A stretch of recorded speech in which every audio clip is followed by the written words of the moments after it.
Still, some guys are banged up. CJ banged up from the game a little bit. He's questionable right now. And Trey Robertson, he'll be out. Dante Living is questionable still. Hopefully we can get Marquez back. Like to see how he runs tonight at practice, and we'll go from there. Y'all ready? Okay. I thought Saturday was a great win, and I said it after the game. I say it now. Coaching a long time. It was one of the, for me, it was one of the best wins I've had as a head coach, period. Because you saw the kids as a team fight and scrap and do the things they had to do, and there were, again, no panic. I think the first half of the season, I mentioned the word galvanize us. I saw that Saturday. I told you how Tulsa would be last week, and Phillips a ball coach. He's been doing it from the ground up, from high school. They built Stephenville to one of Texas's most powerful schools in Texas.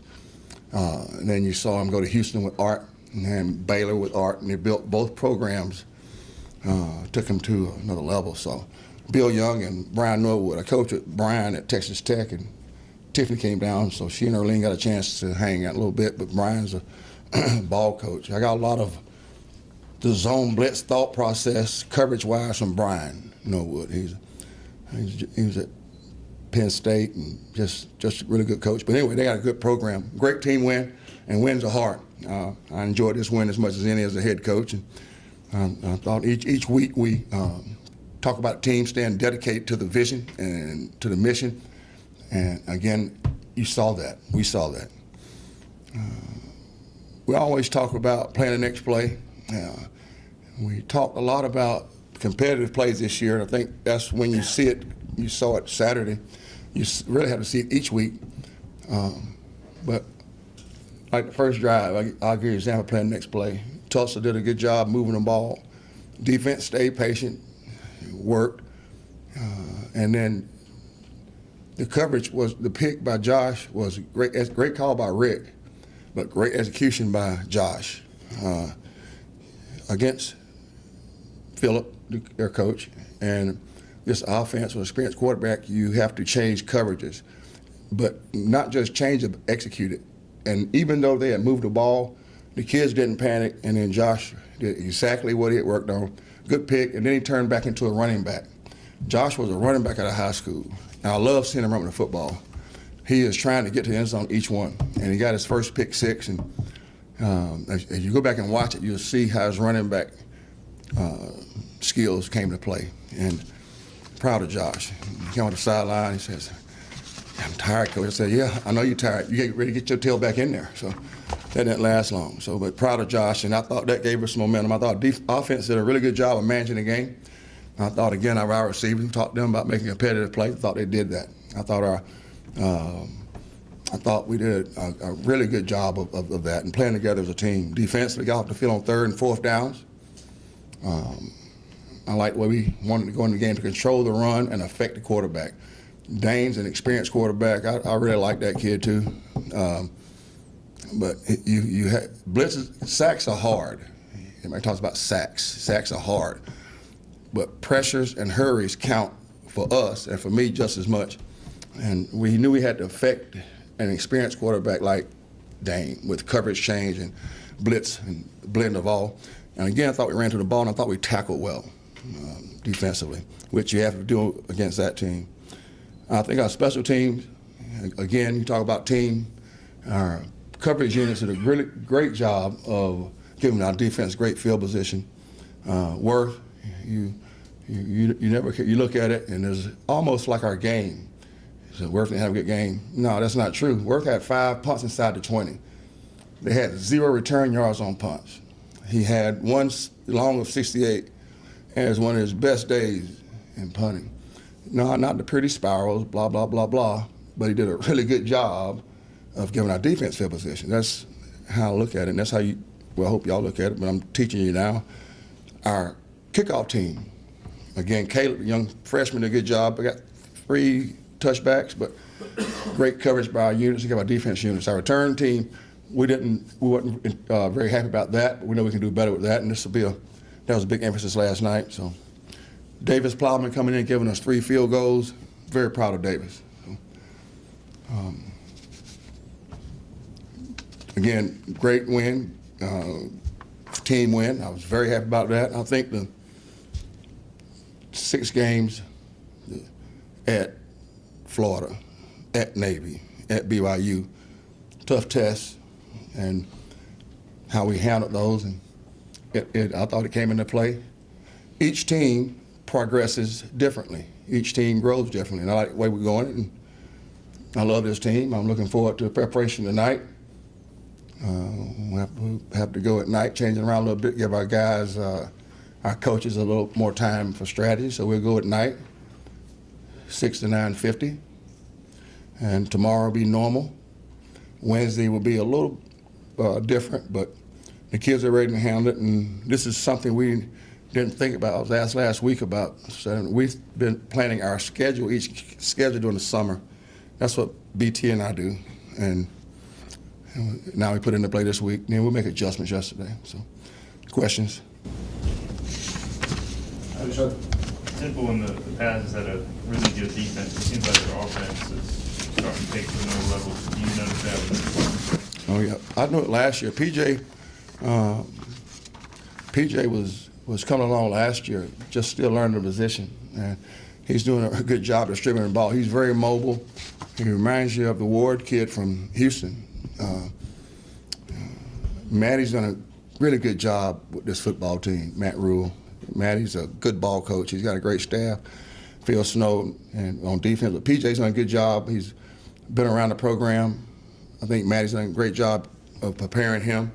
He's got some weapons around him. He's got some. This league is big. It's a big league. He's got 2 receivers, 6'3", 6'3 plus. Robbie Anderson is one of them, and Ventel Bryant. Those guys go up and attack the ball well. Running back position is Jahad Thomas, tough runner, very physical up front. Again, huge and do a good job. They do a lot of formation, so we have to do a lot of adjusting and when our defense, making sure we get aligned correctly and those kind of things.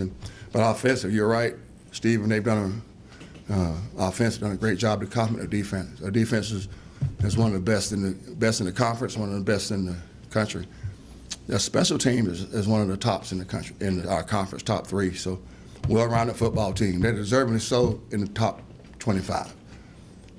And again, I was asked earlier on the conference call. I was proud of the conference. You know, we got I think 3 teams up there, and those doesn't surprise me on one, especially with Matt. Matt and I I'm very close to all the coaches, but Matt playing at Penn State a bit. He's a good coach. Ruff, I remember last year they were beginning to get better at Temple. What's the light bulbs kind of clicked on up there? What do you think? What do you attribute that to as you look at Temple this year? Teams progress differently. Takes time to get your philosophy in, get your players in, your staff, and if you have the staff is the key, and then now recruiting the right person, right players are key. And then when you get the players, put them in the right position, and that they can be the most productive. And that's what you see happening with all the programs. And I keep attributing Matt doing that, but his staff got a great philosophy. Matt and we talk a lot during the head coaches deals, and he's got a staff that recruits well. And his team is progressing. They're on a definite ascend. They're on a definite ascending mode. Coach, we could talk about the magnitude of this game going into Thursday night game. The what now? Magnitude. If you win, you control your destiny in the East. I guess. Have you talked to your players about that, or is it just the one? Not one second. Not one syllable. Not one word. It's. The reason we need is because it's the next game. That's the most motivation. I believe that my whole entire life. As an assistant, as a coordinator, Brian, and as a head coach here, we talked about what we got to do. We know that game, it's not going to change. My thought process, you can hear it again. We know the game is Thursday. We began preparing for our schedule, not this game, back in July. And what our biggest focus is on making sure we do well tonight in practices. But we know we got a great challenge versus Temple. Great team. They're not winning by luck. They're winning by execution. And so that's uncontrollable. But what we can control is, we know it's a big game. We know it's a league game. Of course, we know that. But I'm personally more focused on making sure we have a great, getting back here when I leave here, one more interview, and then getting right back into the film and studying. That's the part I love. But looking forward to the game, but looking more forward right now to practice. Coach, you always talk about making reps count. How's Sean Furlow handling that as a young guy who's seeing his role kind of increase a little bit more and more each week? Yeah, I knew Sean, and you know, sometimes it takes a little bit longer, but like for example, Isaiah and Davon came in, they were right away, you could tell. At first, you knew Sean had a talent, because one day I saw him do a 360 in practice. I mean, stop and do a 360 and take off, you know, so you knew you had it. But he was not afraid of the competition. The speed of the game that surprised Sean. Again, we talked about this thing last week. I think it was maybe the second week, maybe after the Florida game, maybe. I can't remember right now, but we talked about finding what kids can do and putting them in a position where they can make plays. Sean is one that we know the better he will be good on space. His protection, which is the toughest thing for the running backs in his offense, we have to have him on protection. That'll come. But Sean can give us a play or give us a positive play, an effective play on space. Justin Brown, you saw him play. He played early game. He had missed the next game after that, but I like the way he's produced. He's played in 2 games too, 2 freshmen. Like the way Justin. Coach, when you look at Temple, statistically one of the top defenses around, what is it that they do when you watch film? What stands out? Execution. They execute very well. Because of the experience, you can see them doing, Phil Snow's doing a good job of, he can expand more the older they get. But they do a really good job of being very disciplined in their run gap thought process when they blitz. They also have a front 4. Their front 7, I think, it will be one of the best. I think one of the best in the league. But the front 4 can apply pressure. They involve all 7 and run stop. But on the back end, got some, I think, special players. Up front, they have a player up front and linebackers. I can't name. I wouldn't do them justice trying to name all the kids. They're pretty good now. I like watching them play. I watched them yesterday after we watched our game, and I like watching them play. Coach Thomas for Temple is one of the best running backs in the country, and he also returns and kicks. You're going to have to stop him to stop Temple. He's a good running back. Thank you. Yeah, well, is that, you're telling me? I was just asking, you know, what you thought of him, and because he's pretty good. Yes. Yeah, I mean, he is. Yeah, they have a good team. What we'll do is, you know, make sure we have great gap integrity. I know what you're saying, but you sort of told me like I didn't know. You know, I'm pretty sure you do. I do it for a living, not for a hobby. But anyway, but that's good. But I was, we have to have great run gap, whatever your gap assignment. A couple of times on Saturday, if you have a particular gap, you have to. That's the gap you have to control and attempt to dominate that gap, your space, your box. And then when you do that, you have a better chance of controlling. And then you have to come down and making a competitive play. Competitive plays are not just for offense, but it's for defense. For example, this is a D lineman. I have to attack this block, great technique, hold my gap, a great technique, and disengage from the block. That's a competitive play. So we got to have competitive plays at each position. And I said that about 4 weeks ago when we started looking at the team. Competitive plays will be key. So Josh is outstanding running back. Coach, what's the biggest challenge of preparing for a short week? Making sure your guys are fresh, but at the same time, you have to it's about quality, not quantity, which is our thought process anyway. Making sure that I'm big on having clear minds. There's clear minds and cloudy minds. cloudy minds, slow legs. Clear minds, fast legs. So the clearer their minds are, the faster they'll play. Well, what we can do, we have a fast football team, so get our game plan in, but at the same time, make sure our minds are clear so we can play fast. Just don't have cloudy minds thinking too much, so you got something else. Is that hard to do this quickly after a game like that, to kind of make that transition quicker than you normally would on a week? If we had started thinking about them this week, it would be, but like I mentioned earlier, I think it's like July in the BT, we fill out to find out. We start looking at, just like now, we've got the whole season, like open dates, when the coaches are getting out on the road, this 8-day stretch before the next game, all that, we thought about that before.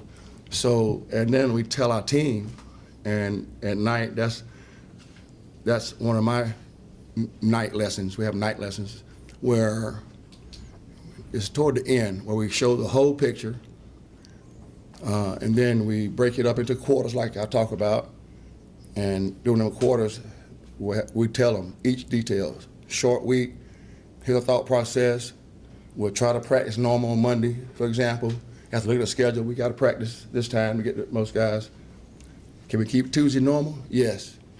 Wednesday, even though it's before the game, we still have our routine with chapel, but now we have to change a little bit, and so we got to watch the film from Tuesday. Little things that y'all probably would know about, but then we'll get back on normal schedule after that with eat, hotel, movie, back. Coach, 3 American Conference teams have entered the polls this week. As a coach, you knew how good this conference was going to be. Mm-hmm. What does that do now for the national spotlight for this conference? I think well done is better than well said. It did surprise me. I don't know if I told y'all, I know I told JC, don't be surprised when Memphis beats Ole Miss,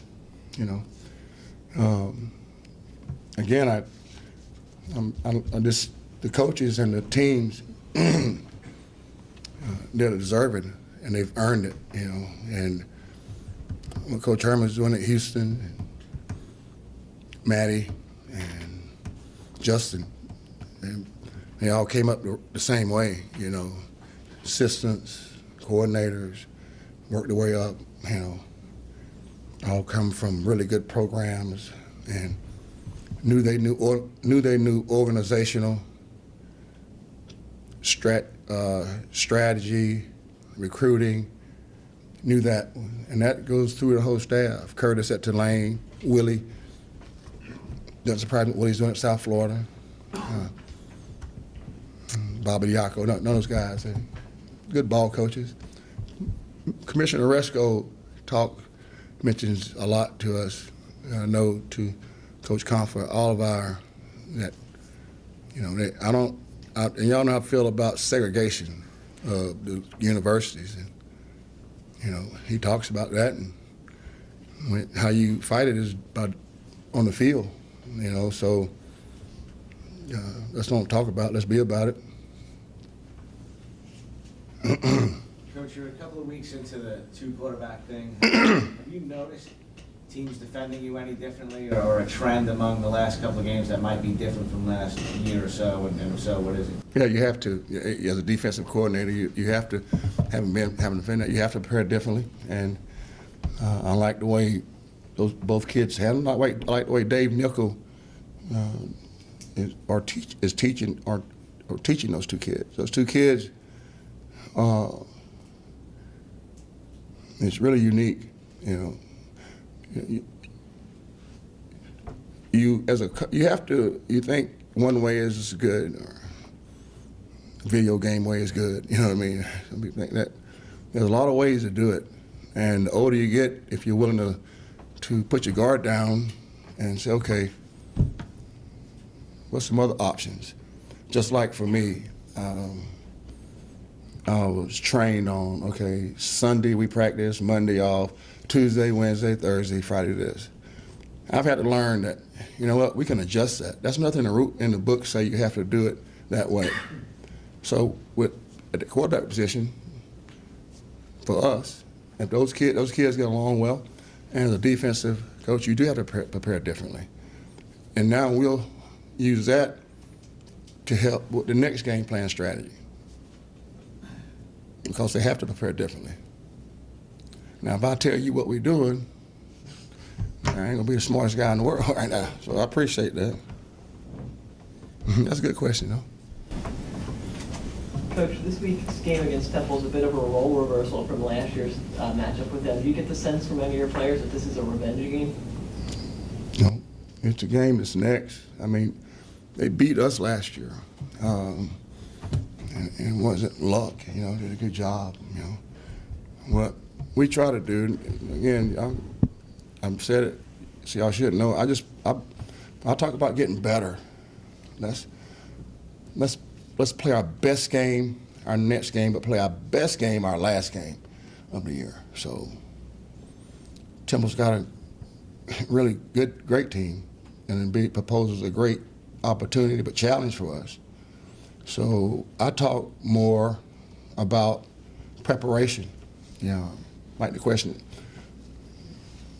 like tonight, making sure we have a great practice plan for them to follow. Not worried about length. Worried about quality of teaching and what intake. That's big. And then tomorrow the same thing. Really, that's how I'm built. You know, so that's what I believe in. And again, I've had to learn to mold each day a little bit differently and say, you know what, it's okay if we do this. Like, for example, routine for me, the day before the game, we never will go to the opponent's stadium. I don't think that's important. And Brian knows, BT knows. Fridays and Saturdays I'm very particular about those days. I don't like those days interrupted. As for me, that's the only personal thing I would take out of them. So on Friday, I want to have chapel. I want to offensive meet, walk through, special teams, offensive teams, walk through. I want to eat dinner with the kids, go to the movies with them, come back, meet. That's routine. So now I've had to learn, and it's still okay. Now that day, this week, we talked about it back in July, not this week, but July, that, okay, Monday's going to have to be this time to give our coaches time to plan. Tuesday, we can keep it normal, still cut down reps. Wednesday, day before the game, rough, you have to be flexible. Okay? Chapel still, which click that's okay, they gave Ruff something right there. But now we got to watch tape from the day before, so any corrections to make. And then let's go to our normal deal. So after that, we'll go outside and walk through special teams, substitutions, same thing. Not run through, but just walk through. And then after we do that, come back in and then get on our regular schedule. A little bit later, but make sure we get it complete. Doesn't seem like a big deal to you or maybe, but I had to learn to do that. Coach, what movie are you going to watch this week? I'm not going to tell you. No. I wish James Bond came out. I watched Martian. Yeah. I felt, I like that one now. I watched Hitman a couple weeks ago. I like that one too. I like movies that people get, I can't say the word, but I like action. But Alex Falcon, if Alex does he come in, it is the most non-democrat thing I do. I choose the movie. I watch Trey. That's a big deal for me right now, is watching what movie. So I'm getting goosebumps. I got to think about what movie. That's a big deal, but I'm not sure. I tell you what, what's the one we watched, DT? Sakaro? Oh, yeah. Yes, sir. I like him. Yeah, so anyway. You got me fired up now, Brian. Y'all good? All right, thank y'all.